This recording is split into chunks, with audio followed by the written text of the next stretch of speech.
আকাশবাণী খবর পড়ছি অনিন্দ চট্টোপাধ্যায়। এখনকার বিশেষ খবর হলো, প্রধানমন্ত্রী নরেন্দ্র মোদী ট্রাইবাল সিকিউরিটি ফোরামের প্রতিনিধিদের সঙ্গে বৈঠক করেছেন।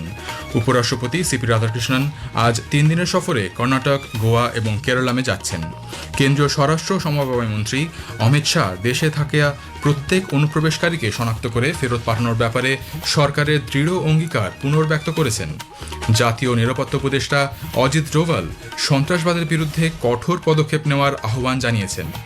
পশ্চিমবঙ্গে জনগণনার কাজ সুচারুভাবে সম্পন্ন করতে রাজ্য সরকারের উদ্যোগে আজ নবান্নে প্রিন্সিপাল সেন্সাস অফিসার্স কনফারেন্সের আয়োজন করা হচ্ছে।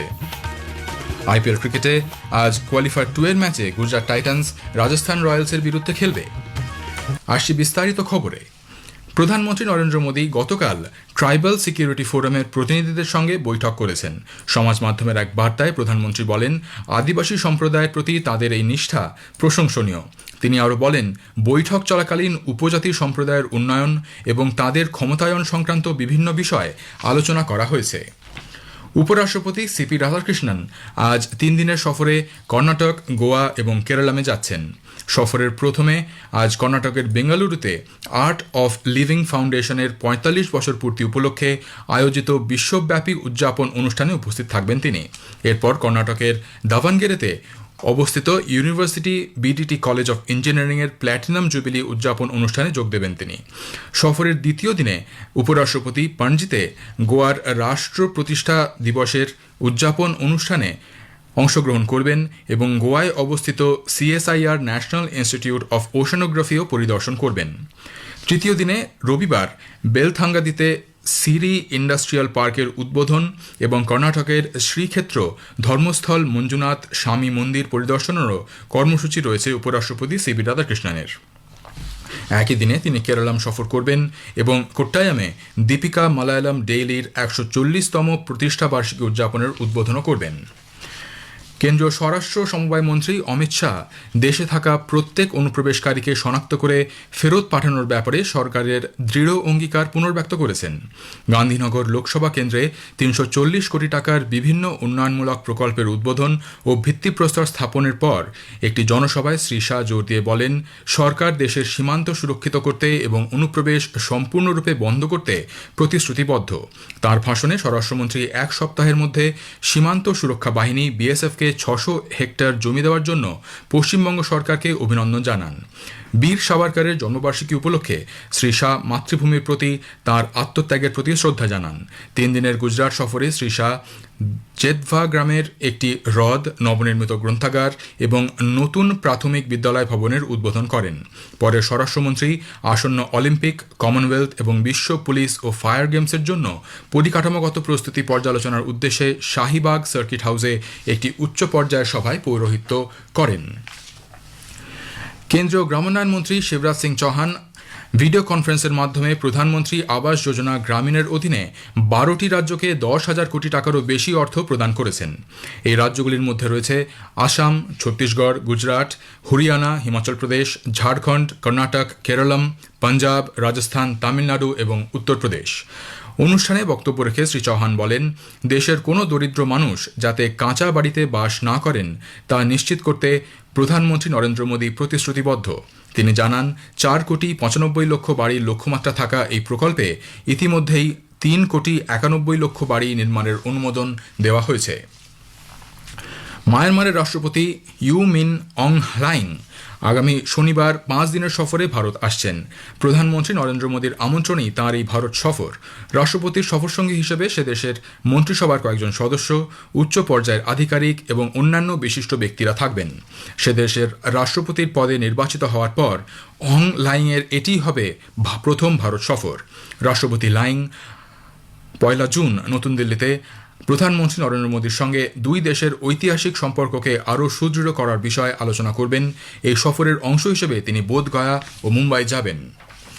সিবিএসই দ্বাদশ শ্রেণীর পরীক্ষার খাতা মূল্যায়ন এবং পরবর্তী বিভিন্ন প্রক্রিয়া পর্যালোচনা করতে নতুন দিল্লিতে সিবিএসই সদর দপ্তরে এক উচ্চ পর্যায়ের বৈঠক করেন কেন্দ্রীয় শিক্ষামন্ত্রী ধর্মেন্দ্র প্রধান।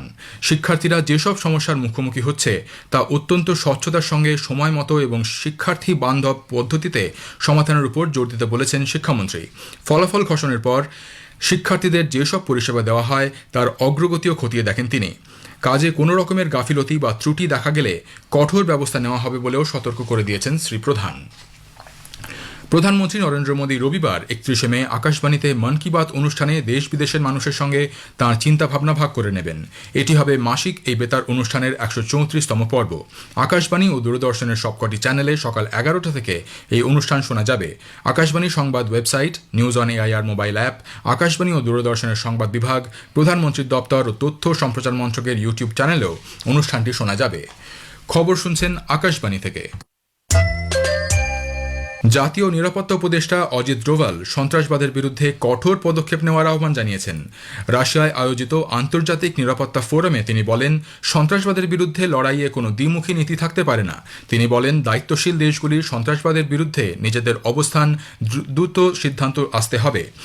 মস্কোতে অবস্থিত ভারতীয় দূতাবাস সমাজ মাধ্যমের এক বার্তায় জানিয়েছে, রাশিয়ার নিরাপত্তা পরিষদের সচিব সের্গেই সেবুর বৈঠক সভাপতিত্বে এই বৈঠকে আন্তর্জাতিক নিরাপত্তার সমস্যা নিয়ে আলোচনা হয়। ইরানের ইসলামিক রেভলিউশনারি গার্ড কোর কুয়েতের মার্কিন সামরিক ঘাঁটিতে পাল্টা হামলা চালিয়েছে। এর আগে মার্কিন যুক্তরাষ্ট্র হরমুজ প্রণালীর কাছে ইরানের কয়েকটি ড্রোন গুলি করে নামিয়েছে। পাশাপাশি ইরানের বন্দর শহর বান্দার আব্বাসেও হামলা চালায় যুক্তরাষ্ট্র। তবে কুয়েত বলেছে তারা ক্ষেপণাস্ত্র এবং ড্রোন উভয় হামলাই প্রতিহত করেছে। এই নিয়ে গত 3 দিনে মোট 2বার ইরানে হামলা চালালো মার্কিন যুক্তরাষ্ট্র। তাদের দাবি, আত্মরক্ষার্থেই এই হামলা চালানো হয়। ইরানের বিদেশ মন্ত্রক মার্কিন হামলার নিন্দা করেছে। তারা বলেছে নিজেদের সার্বভৌমত্ব রক্ষার্থে ইরান সব রকম ব্যবস্থা গ্রহণ করবে। মার্কিন যুক্তরাষ্ট্র ও ইরান 60 দিনের যুদ্ধবিরতি বৃদ্ধির সমঝোতা স্মারকপত্র এমওইউ স্বাক্ষরে সহমত হয়েছে। তবে মার্কিন প্রেসিডেন্ট ডোনাল্ড ট্রাম্পের অনুমোদনের পরেই এই চুক্তি চূড়ান্ত করা হবে বলে সেদেশের আধিকারিকরা জানিয়েছেন। এই মৌ স্বাক্ষর হলে আন্তর্জাতিক বাজারে জ্বালানি আমদানির ক্ষেত্রে যে অনিশ্চয়তা তৈরি হয়েছে তা দ্রুত ঠিক করা সম্ভব হবে। খসড়া সমঝোতাপত্রে বলা হয়েছে, হরমুজ প্রণালী দিয়ে যাতায়াত করা সমস্ত জাহাজ নির্বিঘ্নে ওই পথ অতিক্রম করতে পারবে। আরও বলা হয়েছে, ইরানকে আগামী 30 দিনের মধ্যে সমস্ত সামুদ্রিক মাইন ওই এলাকা থেকে সরিয়ে নিতে হবে। এদিকে মার্কিন যুক্তরাষ্ট্র ইরানের বন্দরগুলিতে যে নৌ অবরোধ জারি রেখেছিল তাও তুলে নেওয়া হবে। খসড়ায় আরও বলা হয়েছে, ইরান ভবিষ্যতে পারমাণবিক অস্ত্র তৈরি করবে না। তবে ইরানের ভাণ্ডারে থাকা অত্যন্ত সমৃদ্ধ ইউরেনিয়াম কিভাবে ব্যবহার করা হবে তা দুই দেশ মিলে 60 দিনের যুদ্ধবিরতির এই সময় সিদ্ধান্তে আসবে। উর্দু সাহিত্যের প্রখ্যাত কবি ও সাহিত্যিক বশির বদর প্রয়াত। বয়স হয়েছিল 91 বছর। দুপুর 12টা নাগাদ তিনি শেষ নিঃশ্বাস ত্যাগ করেন। গত সন্ধ্যায় মধ্যপ্রদেশের ভোপাল টকিজের নিকটবর্তী এক কবরস্থানে তাঁর শেষকৃত্য সম্পন্ন হয়। তিনি দীর্ঘদিন ধরে ডিমেনশিয়া রোগে ভুগছিলেন। স্বাস্থ্যেরও ক্রমাগত অবনতি হচ্ছিল। সাহিত্য ও সঙ্গীত নাটক একাডেমিতে অবদানের জন্য তিনি 1999 সালে পদ্মশ্রী পুরস্কার পান। পশ্চিমবঙ্গে জনগণনার কাজ সুচারুভাবে সম্পন্ন করতে রাজ্য সরকারের উদ্যোগে একটি সম্মেলনের আয়োজন করা হচ্ছে। মুখ্যমন্ত্রী শুভেন্দু অধিকারী আজ নবান্ন সভাঘরে প্রিন্সিপাল সেন্সাস অফিসার্স কনফারেন্সের উদ্বোধন করবেন। নবান্ন সূত্রে খবর, জনগণনা প্রক্রিয়ার কাজে দ্রুতগতিতে এগিয়ে নিয়ে যেতে জেলা প্রশাসন, পুরসভা এবং বিভিন্ন দফতরের মধ্যে সমন্বয় বাড়ানোর উপর জোর দেওয়া হচ্ছে। বাড়ি তালিকাকরণ, প্রশাসনিক সীমানা আপডেট, তথ্য সংগ্রহের জন্য কর্মী প্রস্তুতি এবং ডিজিটাল পরিকাঠামো তৈরির কাজও শুরু হতে পারে শীঘ্রই। আইপিএল ক্রিকেটে আজ কোয়ালিফায়ার 12 ম্যাচে গুজরাট টাইটান্স এবং রাজস্থান রয়্যালস মুখোমুখি হবে। নিউ চণ্ডীগড়ের মহারাজা যাদবেন্দ্র সিং আন্তর্জাতিক ক্রিকেট স্টেডিয়ামে খেলা শুরু হবে সন্ধ্যে 7:30টায়। উল্লেখ্য, এই ম্যাচের বিজয়ী দল আগামী রবিবার আহমেদাবাদের নরেন্দ্র মোদী স্টেডিয়ামে আইপিএল 2026-এর ফাইনালে রয়্যাল চ্যালেঞ্জার্স বেঙ্গালুরুর মুখোমুখি হবে। ভিয়েতনামের দা নাঙে অনুষ্ঠিত এশিয়ান অনূর্ধ্ব 17 কুস্তি চ্যাম্পিয়নশিপে দুই ভারতীয় কুস্তিগির সেমিফাইনালে উঠেছেন। পুরুষদের 45 কেজি গ্রেকো রোমান বিভাগে সচিন কালাপ্পা শিরোলে জর্ডানের শামি আহমেদ আল ওবাইদকে পরাজিত করেন। 110 কেজি বিভাগে রুদ্রকিরণ নিমহান কোয়ার্টার ফাইনাল ম্যাচে কোরিয়ার সেওক মুসিমকে 8-0 ব্যবধানে হারান। শেষ করার আগে খবরের বিশেষ কিছু অংশ আরও একবার। প্রধানমন্ত্রী নরেন্দ্র মোদী ট্রাইবাল সিকিউরিটি ফোরামের প্রতিনিধিদের সঙ্গে বৈঠক করেছেন। উপরাষ্ট্রপতি সিপি রাধাকৃষ্ণন আজ 3 দিনের সফরে কর্ণাটক, গোয়া এবং কেরালাম যাচ্ছেন। পশ্চিমবঙ্গে জনগণনার কাজ সুচারুভাবে সম্পন্ন করতে রাজ্য সরকারের উদ্যোগে আজ নবান্নে প্রিন্সিপাল সেন্সাস অফিসার্স কনফারেন্সের আয়োজন করা হচ্ছে। খবর শেষ হলো।